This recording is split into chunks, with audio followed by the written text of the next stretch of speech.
Всем привет! Давайте сегодня приготовим воздушное печенье за 5 минут. Для этого теплое сливочное масло выложим в чашу, добавим сахарной пудры, все перемешаем до однородной массы.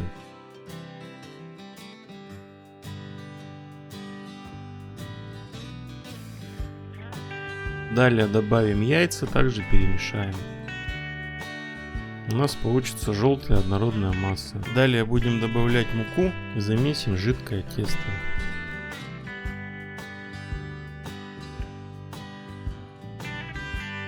В конце мы добавим изюм, который мы ранее замочили в воде.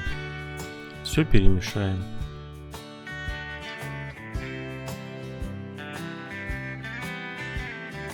На пергаментную бумагу чайной ложкой выложим будущее печенье.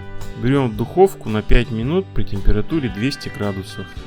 Через 5 минут печенье готово. Печенье получается воздушным, легким, пышным и очень вкусным. Как видите, оно легко разламывается, по структуре очень пышное. Рецепт выручит, когда нужно быстро приготовить печенье.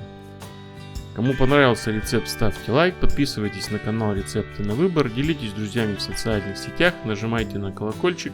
Всем пока, до новых встреч!